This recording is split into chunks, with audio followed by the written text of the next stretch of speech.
Hello বন্ধুরা, Shweta village food cooking চ্যানেলে আপনাদের সবাইকে স্বাগত জানাচ্ছি। আশা করছি আপনারা সবাই খুব ভালো আছেন আর সুস্থও আছেন। প্রত্যেক দিনের মতো আজকেও আমি একটা দারুণ মুখরোচক রেসিপি নিয়ে হাজির হয়ে গেছি, যেটা সন্ধ্যাবেলায় চায়ের সঙ্গে খেতে বা এমনি কোনো সসের সঙ্গে বা চাটনির সঙ্গে খেতে কিন্তু ভীষণ ভালো লাগবে। আর আজকে এই রেসিপিটা কিন্তু আমি আটা দিয়ে বানাবো। আপনাদের কাছে অনুরোধ রইল রেসিপিটা শেষ পর্যন্ত দেখবেন। আশা করছি আপনাদের কিন্তু খুবই ভালো লাগবে। চলুন তাহলে কথা না বাড়িয়ে সোজাসুজি রেসিপির দিকে কিন্তু চলে যাচ্ছি। আজকের রেসিপিটা আমি আটা দিয়ে বানাবো, তো তার জন্য কিছুটা পরিমাণে আটা নিয়ে নিয়েছি আর দিয়ে দিচ্ছি সামান্য পরিমাণে লবণ। খুব ভালো করে আটার মধ্যে লবণটা একটু মিশিয়ে নিচ্ছি। খুব সুন্দর করে মিশিয়ে নিতে হবে।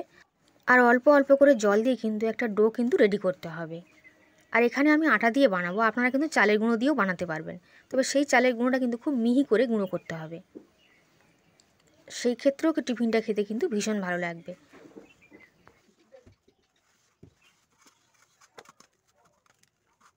তো খুব সুন্দর করে একটা ডো আমি মেখে নিয়েছি। খুব নরম করে বানানোর কিন্তু দরকার নেই। এখন একটুখানি কিছুক্ষণের জন্য রেখে দেবো কিন্তু। আর খুব ভালো করে মেখে নিয়ে কিন্তু ঢাকনা দিয়ে ঢেকে রেখে দেবো। তো আটার ডোটা মেখে ঢাকনা দিয়ে ঢেকে কিন্তু রেখে দিলাম। আর এখানে একটা বাটি নিয়ে নিয়েছি আর নিয়ে নেবো একটা মিডিয়াম সাইজের কুচনো পেঁয়াজ। খুব মিহি করে কুচিয়ে নিয়েছিলাম, তো দিয়ে নিলাম। আর দিয়ে দিচ্ছি একটা মিডিয়াম সাইজের টমেটো কুচি। আর দিয়ে দেবো স্বাদ মতন লবণ। লবণটা কিন্তু একটু বুঝেই দিতে হবে, বেশি করে দিয়ে দেওয়া যাবে না। তো আমি এখানে পরিমাণ মতনই কিন্তু দিয়েছি। দিয়ে দিচ্ছি খুব সামান্য পরিমাণে হলুদ গুঁড়ো। আর এখানে দিয়ে দেব জিরের গুঁড়ো এবং ধনিয়া গুঁড়ো। এখানে আপনারা কিন্তু একটু ম্যাগি মশলা চাইলে দিতেও পারেন। আর দিয়ে দিচ্ছি লঙ্কার গুঁড়ো। লঙ্কার গুঁড়োটা কিন্তু একটু বেশি দিলাম, এটা কিন্তু ঝাল লঙ্কার গুঁড়ো। বাচ্চারা খেলে একটু কমিয়ে দিতে পারেন। সমস্ত সব কিছুকে একসঙ্গে দিয়ে নিয়েছি। এখানে আপনাদের যদি অন্য কোনো মশলা পছন্দ হয় সেগুলোও কিন্তু দিতে পারবেন। খুব ভালো করে চামচ দিয়ে কিন্তু মিশিয়ে নিতে হবে। খুব ভালো করে চামচ দিয়ে মিশিয়ে নিয়েছি। এখন দিয়ে দিচ্ছি বেসন। 4 চামচ পরিমাণে বেসন এখানে কিন্তু আমি দিলাম। আর দিয়ে দিচ্ছি অল্প করে জল। জলটা কিন্তু খুবই সামান্য পরিমাণে দিতে হবে, যেহেতু সবজিগুলোতে অল্প করে কিন্তু আমি লবণ দিয়ে দিয়েছি, তো সেখান থেকেও একটু জল ছাড়বে। আর সেই জন্য অল্প সামান্য জলটা দিতে হবে। তো জলটা দিয়ে কিন্তু খুব ভালো করে এইভাবে কিন্তু মিশিয়ে নিতে হবে।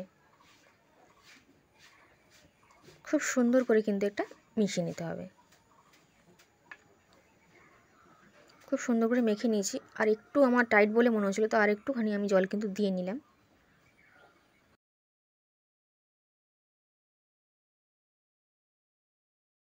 এখন খুব ভালোভাবে মিশিয়ে নিয়েছি। ব্যাটারটা কিন্তু এরকমই হবে। এখন ঢাকনা দিয়ে ঢেকে নিচ্ছি। আর যে আটার ডোটা ছিল সেখান থেকে দুভাগে ভাগ করে নেব। সমান দুভাগে ভাগ কিন্তু করতে হবে। দুভাগে ভাগ করে নিয়ে খুব ভালো করে কিন্তু হাতের মধ্যে নিয়ে গোল করে প্রেস করে চ্যাপটা করে দেবো। মানে যেরকমভাবে রুটি পরোটা করা হয় না, সেরকমভাবেই কিন্তু বানিয়ে নিতে হবে। আর এখানে আমি দুটো বড় বড় লেচি কিন্তু করেছি, কারণ টিফিনটা কিন্তু সেরকমভাবেই বানানো হবে। তো দুটো বানিয়ে নিয়েছি। এবার কিন্তু এগুলোকে রেডি করে নেব।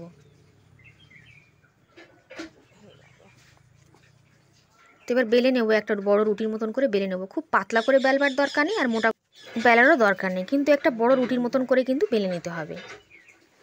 অল্প একটু করে আটা ছড়িয়ে দিতে হবে আর একটা বড় রুটির মতন করে কিন্তু বেলে নেব। তো দেখুন, একটা বড় রুটির মতন করে কিন্তু আমি বেলে নিচ্ছি। আর তারপর যে অংশটা বানিয়ে রেখেছিলাম, যে ব্যাটারটা, সেটা কিন্তু দিয়ে নিতে হবে। খুব ভালো করে রুটির উপর এভাবে ছড়িয়ে দিতে হবে। আর খুব বেশি পরিমাণে দেওয়ার দরকার নেই। আর সাইডের অংশগুলো একটু বাদই থাকবে। এভাবে চামচ দিয়ে কিন্তু চতুর্দিকে একটু ছড়িয়ে দিতে হবে। আর তারপর সাইড থেকে ধরে রোল করে নিতে হবে। খুব সুন্দর করে এভাবে কিন্তু রোলটা হয়ে গেল। আর যে আঠাগুলো লেগে রয়েছে সেগুলো কিন্তু একটু ঝেড়ে নেব। আর এই সাইড থেকে সুন্দর করে কিন্তু মুড়ে দিতে হবে। খুব সুন্দর করে মুড়ে নিলাম। আর এই রোলটা কিন্তু আমার একেবারে রেডি হয়ে গেল। এখন কিন্তু এটা রেখে দিচ্ছি আর আরেকটাকে কিন্তু বানিয়ে নেব। এখন এই আটার রোলগুলোকে ভাপিয়ে নেব। তো সেই জন্য একটা ছিদ্রযুক্ত থালার মধ্যে নিয়ে নিয়েছি। আর আগে থেকে উনানে কিন্তু একটা জল গরম বসিয়ে দিয়েছিলাম একটা গামলার মধ্যে। আপনারা কড়াইতেও কিন্তু জল গরমটা করে নিতে পারেন। আর তার উপরে ছিদ্রযুক্ত থালাটা বসিয়ে দিয়েছি। 15 থেকে 20 মিনিট পর কিন্তু ঢাকনাটা খুলে নিয়েছি। দেখুন ফুলে কিন্তু কতটা ডাবল হয়ে গেছে। এখন ঠান্ডা করে নেব, তারপর কিন্তু আপনাদেরকে দেখাচ্ছি। 15 মিনিট বা 20 মিনিট কিন্তু রাখতে হবে, তার বেশি রাখার কিন্তু দরকার নেই। এখন খুব ভালো করে ঠান্ডা করে নিয়েছিলাম। নিয়ে ছুরিটা নিয়ে পিস পিস করে কেটে নিচ্ছি। এগুলো কিন্তু এমনিও চাটনি বা সসের সঙ্গে খেতে ভালো লাগবে। কিন্তু আমি আরেকটুখানি রেসিপিটা করবো আর কি।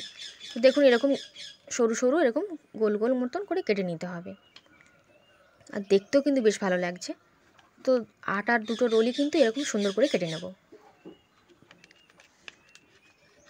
এরকমভাবে বানিয়ে কিন্তু দেখতে পারেন, খুবই স্বাস্থ্যকর হয়, খেতেও কিন্তু ভীষণ ভালো লাগে। বাচ্চারা তো খেতে ভীষণ পছন্দ করবে, আর সন্ধ্যেবেলা চায়ের সঙ্গে খেতেও কিন্তু ভীষণ সুন্দর লাগে। তো একটা রুটির রোলকে কেটে নিয়েছি, আরেকটাকে কিন্তু কেটে নিচ্ছি। তো দেখুন প্রত্যেকটা কিন্তু দেখতে বেশ সুন্দর হয়েছে, আর একেবারে কিন্তু নরম।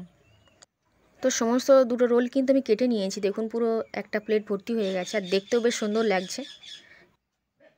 এবার চলুন পরের প্রসেসটার দিকে চলে যাচ্ছি। এখানে আবারও একটু ব্যাটার আমি বানিয়ে নেবো, তাই নিয়ে নিচ্ছি কিছুটা পরিমাণে আটা। আপনারা ময়দা বা চালের গুঁড়োও নিয়ে নিতে পারেন। তো এখানে 4 থেকে 5 চামচ পরিমাণে নিয়েছি, আর দিয়ে দিচ্ছি লবণ। এখানে একটু কুচনো ধনেপাতা বা এখানে একটু চিলি ফ্লেক্স কিন্তু দিতে পারেন। খুব ভালো করে লবণটা দিয়ে মিশিয়ে নিয়েছি, তারপর দিয়ে দিচ্ছি পরিমাণ মতন জল। ব্যাটারটা কিন্তু খুব ঘনও হবে না, আর একেবারে পাতলাও হবে না, মোটামুটি একটা মিডিয়াম ঘনত্বের ব্যাটার কিন্তু এখানে রেডি করতে হবে। এখন ব্যাটারের ঘনত্বটা আমি দেখিয়ে দিচ্ছি, দেখুন এইরকমই কিন্তু বানাতে হবে। খুব পাতলা করলেও হবে না, আর খুব বেশি ঘন করার কিন্তু প্রয়োজন নেই। কড়াইতে তেল বসিয়ে দিয়েছি, দিয়ে এগুলো কিন্তু এবার ভেজে নেব, নিলেই কিন্তু রেডি। তো একটা করে আটা রোলগুলোকে নিয়ে নিচ্ছি, আর এর মধ্যে চুবিয়ে নেব। তো অনেক কটাকে আমি এর মধ্যে দিয়ে নিয়েছি, নিয়ে কিন্তু কড়াইয়ের তেলের মধ্যে দিয়ে নিতে হবে। তো একটু ফ্রাইং প্যানে ভেজে নেবেন, সবগুলোকে একসঙ্গে কিন্তু ভাজাটা হয়ে যাবে, আর ভাজতে বেশি সময়ের কিন্তু প্রয়োজন পড়বে না। তো যে কয়েকটা ধরছে আমি সবগুলোকেই কিন্তু দিয়ে দিচ্ছি। তো সবগুলো অনেকগুলো ধরেছে, তো সবগুলো দিয়ে দিয়েছি। তো দেখুন একটু সময় রাখতে হবে, তারপর কিন্তু উল্টে পাল্টে একটু সোনালি কালার করে ভেজে নিতে হবে। উপর থেকে কিন্তু মুচমুচে, ভিতর থেকে খুবই সফট, সব মিলিয়ে খেতে কিন্তু ভীষণ ভালো হয়। সন্ধ্যেবেলা চায়ের সঙ্গে বা কফির সঙ্গে খেতে খুবই সুন্দর লাগবে, আর একটু চাটনি বা একটু টমেটো সস হলে তার কথাই হবে না। তো দেখুন এইভাবে উল্টে পাল্টে কিন্তু একটু সুন্দর করে ভেজে নিতে হবে, একটু লাল করে ভাজতে হবে, আর ভাজার সময় বেশি সময় কিন্তু প্রয়োজন পড়বে না। তো দেখুন সুন্দর করে ভেজে নিয়েছিলাম, তো একটা ঝাঁঝরি নিয়ে তেলটা ঝারিয়ে তুলে নিচ্ছি। তো একই রকমভাবে বাকি যেগুলো রয়েছে সেগুলোও কিন্তু একই রকম সুন্দরভাবে রেডি করে নেব। আর খুবই মুচমুচে, আওয়াজটা শুনেই নিশ্চয়ই বুঝতে পারছেন। বাকিগুলোকেও দিয়ে নিয়েছি, এগুলোকে ওরকম একটু লাল করে ভেজে নিচ্ছি। তো এগুলোকেও একটু সময় নিয়ে ভেজে নিয়েছি, তো বেশি সময়ের প্রয়োজন পড়েও না অবশ্য। তো সবগুলোকে রেডি করে নিয়ে একটা প্লেটের মধ্যে নিয়ে আপনাদেরকে দেখাচ্ছি। তো সবগুলোকে ভেজে নিয়েছি, একটা প্লেটের মধ্যে নিয়ে নিচ্ছি। আওয়াজটা শুনেই বোঝা যাচ্ছে যে কতটা মুচমুচে হয়েছে। তো দেখুন কাছ থেকে একটু দেখিয়ে দিচ্ছি, কতটা সুন্দর দেখতেও লাগছে দেখুন, আর খেতে তো ভীষণ ভালো হয়, খুবই মুচমুচে হয়, আর ভিতর থেকে একদম সফট। আপনারা যদি বানিয়ে না থাকেন, যে কোনো একদিন বানিয়ে নিতে পারেন, আপনাদের কিন্তু ভীষণ ভালো লাগবে। আর এখন একটু দেখিয়ে দিচ্ছি যে কতটা মুচমুচে হয়েছে দেখুন।